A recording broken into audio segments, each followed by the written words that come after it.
I never thought I'd reach a point in life where my own child would see me as a burden. After all the years of sacrifice, after every late night and every early morning spent making sure he had more than I ever did, I believed respect and love would be the one thing I could count on. But life has a way of showing you truths you don't want to face. Before I tell you the whole story, let me introduce myself. My name is Joan Whitaker, and I'm 72 years old. I live alone now, in a modest little house with a front porch, where I like to sit in the evenings with a cup of tea. Before we go further, I'd love for you to tell me in the comments where you're watching from. I'm always amazed at how stories like mine reach people across the country, and even across oceans. It makes me feel less alone, knowing there are others who've walked roads like mine. Now, let me begin properly. My days used to be filled with routine, the kind of rhythm that comes when you've lived long enough to know peace matters more than speed. I'd wake early, not because I had to anymore, but because the birds outside my window seemed to keep better time than any alarm clock. I'd water my small garden, fuss over my roses, and sometimes sit on the little wooden bench under the oak tree my late husband planted when our son, David, was born. That tree had grown tall and strong, just like I once hoped David would. In the quiet mornings, I often thought of the boy who used to run in circles around it, his laughter filling the air. Those memories kept me company on the lonelier days. David doesn't live far from me. He married Melissa about 10 years ago, and they bought a house not more than 20 minutes away. For a long time, I thought I was lucky. So many mothers my age barely see their sons, but mine was close enough to visit. And in the beginning, he did. Every Sunday, he'd stop by for lunch, and we'd sit at the kitchen table like old times. Melissa came too, though she often seemed distracted, always checking her phone or talking about something she wanted to buy. At first, I thought it was just the way of the younger generation. They live differently, don't they? Always rushing, always chasing after the next thing. I didn't judge her for it. I told myself she'd warm to me in time. I even went out of my way to make her feel welcome, cooking her favorite dishes, buying little things I thought she might like. But over the years, I noticed small changes. David's visits became shorter, sometimes rushed. When Melissa joined him, she had a sharp way of speaking, her words like little pins pricking at me, though she'd laugh as though it were all in good fun. "Don't strain yourself, Joan," she'd say when I reached to set the table. "You're not as useful these days." Then she'd giggle, like it was a harmless joke. It wasn't harmless to me. Each comment chipped away at something inside, though I kept a smile on my face. I told myself she didn't mean it. Maybe she just didn't know how her words sounded. Maybe David didn't notice. Or maybe he thought ignoring it was easier than speaking up. Still, I held on to hope. Mothers always do, don't we? We hold on, even when the rope is fraying in our hands. I had been alone since my husband passed years ago. The house was quiet, and though I learned to live with the silence, having David nearby was a comfort. I wanted to believe that, no matter what, he'd be there. I wanted to believe family ties were stronger than anything else. But as the months passed, I started to feel a distance growing, not just in miles, but in spirit. He called less. He laughed less when he did visit. And Melissa, well, she seemed more comfortable when I wasn't in the room. I told myself not to worry. I told myself it was just the natural course of things, that children grow, start families, and mothers must learn to let go. Still, there was a heaviness that lingered in me, a whisper that maybe letting go wouldn't be enough. Maybe I was already being pushed away, and I was right. The day would come when I would hear words no mother should ever hear, words that cut so deeply I still remember the sound of them in my ears, words from Melissa's lips, spoken without shame, with my own son standing by in silence. But I'll come to that soon. For now, I want you to understand the quiet before the storm, the way I still believed in love, the way I still tried to hold our family together with kindness. Because only when you see the whole picture can you truly understand how it feels when the frame finally cracks. It's funny how the smallest comments can reveal the deepest truths. They come dressed as jokes, coated with a smile, but underneath, they're sharp enough to draw blood. That's how it began with Melissa, my daughter-in-law. Not all at once, but in pieces, as if testing how much I'd tolerate before I spoke up. I remember one Sunday when David and Melissa came for lunch. I'd spent the morning making roast chicken with rosemary, the way David liked it when he was a boy. I set the table with my good dishes, the china I usually kept tucked away for holidays. I wanted them to feel cared for. As I was carrying the plates, Melissa laughed and said, "Careful, Joan. You don't want to trip. At your age, one fall could be the end of you." She said it casually, not with concern, but with amusement, as though my fragility was something funny. David chuckled softly, not in agreement exactly, but not in protest either. My face flushed, though I tried to brush it off. I smiled politely and set the plates down, but inside I felt a sting I couldn't quite shake. Another time, when I offered Melissa a slice of pie, she waved it away and said, "You really shouldn't trouble yourself baking anymore. It's not like you have the energy for this." Then she added, with that same thin smile, "Leave the work to younger people. Younger people." I suppose she meant herself, though I rarely saw her lift a finger in her own kitchen. But I said nothing. I simply folded my hands in my lap and nodded, as if I agreed. What else could I do? To speak up would have turned the moment into something ugly, and I didn't want that. I didn't want to embarrass David or put him in the middle. That was the pattern. Little remarks, each one leaving behind a bruise no one could see. And David, my David, just let them pass, as though he didn't hear, or as though silence was easier than defense. At night, when I sat by myself with my tea, I'd replay those words in my head. I'd tell myself she didn't mean them the way they sounded. I'd remind myself that times had changed, that maybe younger women spoke more directly. But deep down, I knew. I knew she meant them. It wasn't just words either. Melissa had a way of looking at me that made me feel small.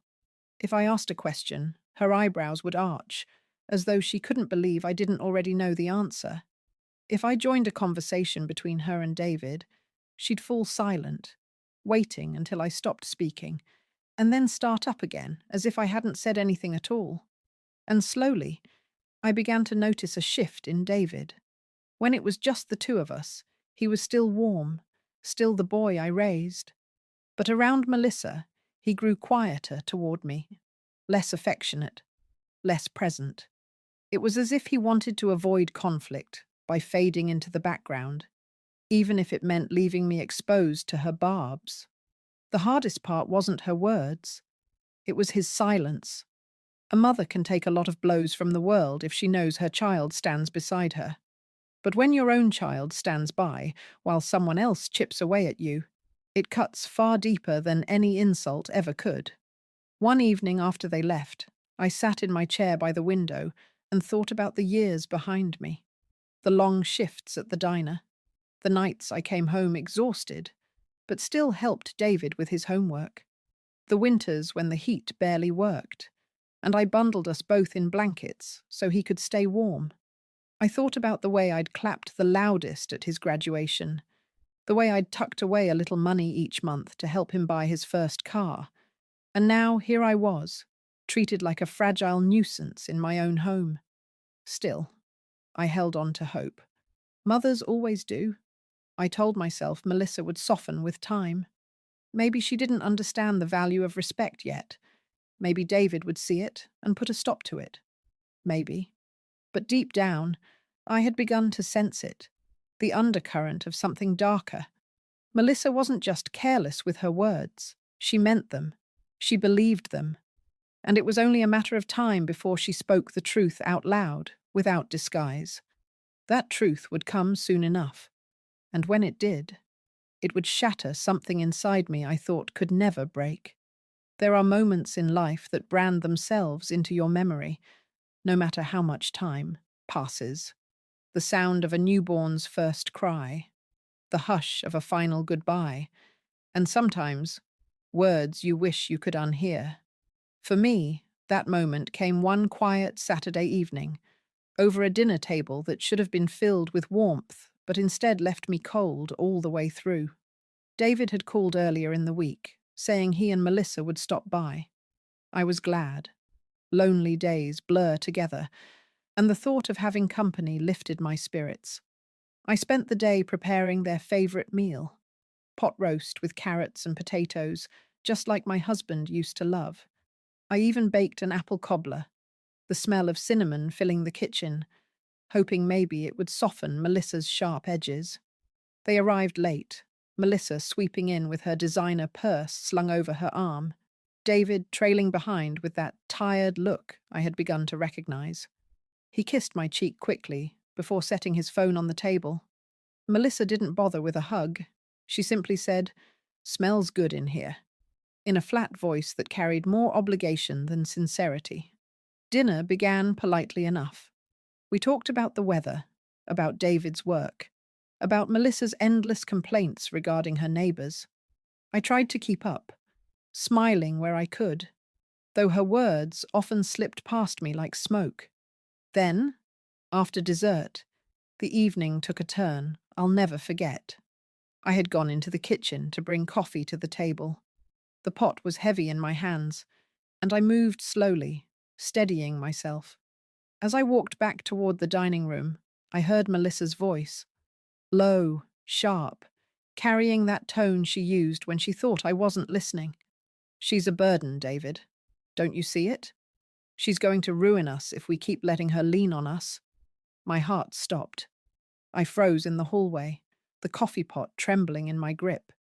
For a moment, I waited for David to defend me, to remind her that I was his mother, that I had given everything for him. But the words never came. Instead, there was silence. Heavy, suffocating silence. I stepped into the room quietly, setting the coffee down with hands that shook more than I wanted them to. Neither of them looked at me right away. Melissa sipped her water, her face calm, unbothered. David shifted in his seat, eyes cast down at his phone, as though if he avoided my gaze, he could pretend he hadn't heard me enter. I didn't say a word. What was there to say? My heart ached, but my pride held me upright. I poured the coffee into their cups with steady hands, forcing myself not to spill, forcing my lips into a polite smile that felt brittle as glass. The rest of the evening passed in a blur. Melissa chatted about a new furniture set she wanted. David nodded absently, and I sat there, a ghost at my own table. Every word they spoke floated above me, meaningless, because all I could hear was the echo of her cruelty. "She's a burden. She'll ruin us." Later that night, when the dishes were washed and the house was quiet again, I sat, alone, at the kitchen table. The oak clock on the wall ticked steadily, the sound of passing time. I thought about everything I had done to make sure David had a life better than mine, how I worked 2 jobs after his father died, never letting him go to bed hungry, how I paid his tuition, even when it meant going without new clothes for myself, how I had quietly given money when he and Melissa struggled to buy their home. And now, to Melissa, I was nothing more than dead weight. Worse, to David, I wasn't worth defending. Tears came then, hot and silent. I pressed my hand to my mouth to keep from sobbing out loud, as though someone might hear. But there was no one left to hear, was there? Just me and 4 walls that had seen too much already. That night I didn't sleep. I lay awake, staring at the ceiling, hearing Melissa's words over and over, each time cutting deeper. My son's silence replayed just as painfully. It wasn't just what she had said. It was that he let her say it, that he let me sit there, serving coffee, as though nothing had happened. Something inside me shifted that night. A part of me, perhaps the part that had clung to hope, cracked. I realized I could no longer excuse her cruelty, no longer tell myself it was harmless, and I could no longer ignore the truth. My own son had chosen silence over his mother, but what neither of them knew was that the very thing Melissa feared, dependence, burden, ruin, was backward. It wasn't me leaning on them, it was them leaning on me. And soon enough, they were going to find out just how much. When people call you a burden, they assume you are the one taking. But what Melissa didn't know, what even David had long forgotten, was that I had been quietly giving all along. You see, years ago, when David first married Melissa, they struggled. He had just started a new job, and Melissa was still finding her footing. They wanted a home, but money was tight. I remember sitting with David at my kitchen table, a stack of bills in front of him, his face drawn with worry. "Mum," he had whispered, "I don't know how we're going to manage this." That night, I offered to co-sign for their house and put aside some savings I had been tucking away for years. It wasn't much, but it gave them breathing room. To make things easier, I opened a joint family account, a cushion for emergencies, where I deposited money whenever I could. It became a habit, one I never mentioned again. At first it was small amounts, 100 here, 200 there. Then, as my pension checks came in and I lived frugally, I continued adding to it. Over the years, that account quietly grew, and whenever bills piled too high for David and Melissa, I'd notice withdrawals. Whenever Melissa posted pictures of their new purchases online, trips, jewelry, renovations, I saw the numbers dip, and I said nothing. Because isn't that what mothers do? We give quietly in the background, while our children take center stage. We don't ask for thanks. We don't demand acknowledgement. We just keep giving, hoping our love will carry them further than they could go alone. But as I sat in the silence of my kitchen that night, after Melissa's cruel words, I thought of that account. I thought of how, in her eyes, I was ruining them. The irony nearly made me laugh through my tears. She had no idea that without me, their life would be crumbling already. I opened my old ledger book, the one where I recorded deposits and withdrawals. Each entry told a story. March 2012, $500, David laid off for 2 months. December 2015, $1,200, Melissa's medical bills. July 2018, $800, down payment on their car. Page after page, I saw the invisible threads of sacrifice that tied me to their survival. And in that moment, something hardened inside me. For so long, I had carried the weight quietly, thinking it was my duty, my love, my role as a mother. But that night, I realized love should never mean being stepped on. Respect should not be optional. Melissa wanted to believe I was dependent on them. The truth was the opposite. They were dependent on me. The burden was the very backbone of their security. I made my decision the next morning. I dressed neatly, put on my coat, and walked down to the local bank. The young teller behind the counter smiled politely, unaware that she was about to witness a turning point in my life. "I'd like to close an account," I said firmly, sliding the paperwork toward her. She looked it over, nodded, and began typing. "Do you want the funds transferred to another account, Mrs. Whitaker?" "Yes," I replied, handing her my personal account details. All of it. As she worked, I stood tall, my hands steady. For once, I didn't feel like an aging woman fading into the background. I felt strong, decisive. The teller confirmed the transfer, stamped the paperwork, and handed me a receipt. Walking out of that bank, the autumn wind brisk against my cheeks, I felt lighter than I had in years. For the first time in a long time, I wasn't waiting for David to notice me. I wasn't hoping Melissa would soften. I had taken back control of my life. I didn't call them. I didn't warn them. I simply went back to my little house, tended my garden, and carried on. I made my tea, watched my shows, and slept peacefully for the first time in weeks. I knew it was only a matter of time before they discovered what had happened. Bills would bounce, cards would decline, and Melissa's shopping sprees would come to a grinding halt. And when that moment came, I didn't plan to gloat or yell. No, I would let them see the truth for themselves. They thought I was a burden. They were about to learn just how much they had been leaning on me all along. Revenge is a word people often imagine as loud and fiery. Shouting matches, slammed doors, big dramatic scenes. But the truth is, sometimes the most powerful revenge is quiet, silent, the kind that doesn't require a single raised voice, only patience. That's the kind I chose. After I closed the account, I didn't tell David or Melissa. I didn't leave a note. I didn't hint at anything. I simply went about my days as if nothing had changed. That week, I planted winter pansies in my garden, the purple blooms bright against the fading autumn leaves. I took long walks around the block, waved to neighbors, and sat on my porch in the evenings with a blanket over my knees. But inside, I carried a calm certainty. The storm was coming. It didn't take long. Only a few days later, my phone rang in the middle of the afternoon. I recognized David's number, and for a fleeting second, my heart leapt like it used to, back when he'd called just to say hello. But the voice on the other end wasn't warm. It was strained. "Mum?" he said. His words clipped. "Do you know what's going on with the bank? Our mortgage payment bounced. Melissa's furious."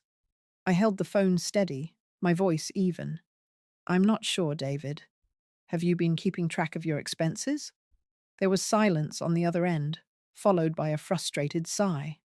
"Of course we have. Something's wrong. Melissa tried to pay the credit card bill, and it wouldn't go through either." I murmured something neutral, not confirming, not denying. We ended the call shortly after, and I sat back in my chair, listening to the quiet hum of the refrigerator. My hands trembled slightly, not from fear, but from the weight of what I had done. For years, I had been the invisible safety net. Now, for the first time, they were standing without it. The calls kept coming. 2 days later, David again. This time his voice cracked at the edges. "Mum, we're behind already. Melissa's screaming at me. What's going on? Did you move the money?" I let a moment pass before answering, the kind of pause that makes the truth heavier. "David," I said softly, "that account was mine. I put the money there. For years I kept it going, but I've decided to close it." There was silence, then a sharp inhale. You what? Mum, you can't just... Melissa's going to lose it. We need that money. We've been counting on it." His words struck me, not with guilt, but with bitter irony. Counting on it. They had been counting on me all along, while telling themselves I was the one leaning on them. "I think," I said carefully, "it's time you learned to manage without me. You're grown now. You and Melissa can handle your own lives." The line went quiet. I could almost hear his mind racing, trying to piece together just how much I had given over the years. Finally, he whispered, "Mum, why didn't you tell me?" But before I could answer, I heard Melissa in the background, her voice sharp as glass. "Ask her to fix it. Tell her she has to." The call ended abruptly. I sat back in my chair, my heart heavy but resolute. I didn't want to hurt David, but I knew now this was the only way. He needed to see, truly see, what had been holding his life together. And Melissa, well, she needed to understand that the woman she dismissed as a burden had been the very reason she enjoyed the life she did. The week that followed was eerily quiet. I imagined the arguments echoing through their house, the frantic balancing of bills, the long silences between them. A part of me pitied David, because I knew he was caught between shame and loyalty to his wife. But another part of me, one that had been trampled too many times, felt a quiet vindication. Every morning I poured my tea, looked out at my garden, and told myself, this is not spite, this is justice. For too long, I gave without being seen. Now, I would let the absence of my giving speak louder than anything I could ever say. And it did, because 1 week later, David showed up at my doorstep, alone. His eyes were tired, his shoulders slumped. And for the first time in years, he wasn't my proud, confident son. He was a man who had finally realized just how much he had taken for granted. I'll never forget the look on his face that morning. It was a grey, overcast day, the kind where even the sun seemed too tired to shine. I was sitting at my kitchen table, knitting a scarf for the winter, when I heard the knock at the door. Not a polite knock, not the casual tap of someone stopping by for coffee, but a heavy, urgent pounding. I opened it to find David standing there. My son. My only child. His shirt wrinkled, his hair unkempt, his eyes rimmed red as if he hadn't slept in days. He looked smaller somehow, not in size, but in spirit. Behind him, parked on the curb, I saw Melissa sitting in the passenger seat of their car. She didn't come to the door. She just sat there, arms crossed, lips pressed tight, her glare sharp even through the windshield. "Mum," David said, his voice breaking. "Please, we need to talk." I stepped aside and let him in. He sank into the chair at the kitchen table like a man carrying the weight of the world. For a long moment, he didn't speak. He just ran his hands over his face, sighing as though searching for words. Finally, he looked up at me, eyes wet. "Mum," he whispered, "why did you do it? Why did you close the account? We're drowning without it. The bills, the mortgage, Melissa's—" He stopped himself. "We can't keep up." I sat across from him, my hands folded in my lap. My voice was steady, calm. "David, that account was never yours to depend on. That money came from me, from my pension, from my savings, from sacrifices you'll never know about. For years, I kept it going, not because I had to, but because I loved you, and because I wanted you to have a life easier than mine." He swallowed hard, shame flickering across his face. "I didn't know. I thought—" "You thought it was always there," I said, cutting him off gently. "You thought you were standing on your own 2 feet, when all along you were leaning on me. And all the while, you let Melissa speak to me as if I were some useless old woman, as if I were the burden." David flinched at the word. He looked down at the table, unable to meet my eyes. "I heard her, David," I continued, my voice quiet but firm. "That night at dinner, she called me a burden. She said I'd ruin you, and you—" My throat tightened, but I pressed on. "You didn't say a word." His head dropped into his hands. "I'm sorry, Mom. I didn't mean to hurt you. I didn't want to fight with her. I thought if I stayed quiet, it would pass." I shook my head. "Silence, David, is not kindness. It's agreement. By saying nothing, you told her she was right. And you told me that I didn't matter." The room fell silent, except for the ticking of the old clock on the wall. David sat there, broken, his shoulders shaking slightly. For a moment, I saw not the grown man before me, but the little boy he used to be. The boy who once clung to me when storms frightened him. The boy who used to say, "Mum, you're my whole world." I reached across the table and placed my hand over his. "David," I said softly, "I don't want your money. I don't want your house, your things, your pity. All I've ever wanted was respect. To know that after everything I gave, I still mattered to you." He looked up then, tears running freely down his cheeks. "You do, Mom. You matter more than anything. I was a fool not to see it. Through the window, I could see Melissa still sitting in the car, her face tight with impatience. She wasn't here to apologize. She wasn't here to listen. She was here because she wanted her lifeline restored. And in that moment, I knew I wouldn't give it back. Not to her. Not while she still saw me as nothing more than an obstacle in her way. I squeezed David's hand once more before pulling mine away. You're my son, David. I'll always love you. But love without respect is nothing. And until Melissa learns that, there will be no account, no more quiet sacrifices. It's time you both learn to live without leaning on me. He nodded slowly, brokenly, as if he knew there was nothing more to say. Outside, Melissa honked the horn, and with that sound, the weight of all the years settled between us, heavy and final. After David left that morning, the air in my house felt heavier than it had in years. I stood at the window and watched him walk back to the car. Melissa rolled her eyes as he opened the door, her arms crossed, her mouth moving fast in complaint.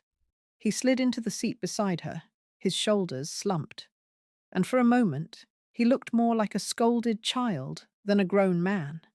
They didn't come inside together. That told me everything I needed to know. Melissa hadn't come to apologize, or even to understand. She had come to retrieve what she thought was hers. The money she assumed she could, continue draining without question. But that chapter of my life had closed. That afternoon, I sat in my living room, knitting needles idle in my lap, thinking about everything that had just happened. There was a time I would have felt guilty, a time I would have convinced myself I was being cruel, that perhaps Melissa was right. Perhaps I really was a burden. But as the hours passed, the guilt never came. Instead, a strange peace settled over me. For the first time in years, I wasn't being used. I wasn't the invisible hand patching the holes in their lives. I was simply me, Joan Whitaker, a woman who had given enough. The next day, David called again. His voice was softer this time, almost pleading. Mom, Melissa's threatening to sell the car. She says if you don't reopen the account, we'll lose everything. I listened quietly, letting him finish. When he finally fell silent, waiting for me to swoop in and fix things, I spoke carefully. David, I love you, but you need to understand something. That money was never meant to be permanent. I gave it to help you find your footing. Instead, you and Melissa built your life as if it would never end. That isn't living. It's leaning. And I can't let you lean on me anymore. There was a pause, then a shaky exhale. But, Mum, what are we supposed to do? You're supposed to do what every adult does, I replied firmly. Budget, work harder, cut back, learn to live within your means. You've been living on illusions, David, and illusions don't last forever. I could hear the weight of my words landing on him. He didn't argue. He didn't defend Melissa. For once, he just listened. Later that evening, as I sipped my tea by the window, I saw my reflection in the glass. My face was lined, my hair thinner than it once was. But behind my eyes was something I hadn't seen in a long time. Strength. The kind that comes not from carrying others, but from finally setting the weight down. The next Sunday there was no visit, no call, no laughter echoing through my kitchen. The silence should have hurt, but instead, it felt clean, like a wound finally beginning to close. I went to church that morning, and as I sat in the pew, I whispered a quiet prayer. Not for more money, not for my own comfort, but for David. I prayed he would find the courage to stand tall, even if Melissa didn't stand beside him. Days turned into weeks, and little by little I noticed changes. The flashy purchases stopped appearing on Melissa's social media. David called once just to check in, his tone softer than before. He didn't ask for money that time. He simply asked how I was doing. That meant more to me than all the deposits I had ever made. One evening, I sat on my porch, the sun setting behind the oak tree my husband had planted, and I realized something important. I hadn't lost my son. Not yet. He was buried under shame and Melissa's influence, but he was still there, and perhaps, with time, he would see clearly again. As for Melissa, well, some lessons come hard.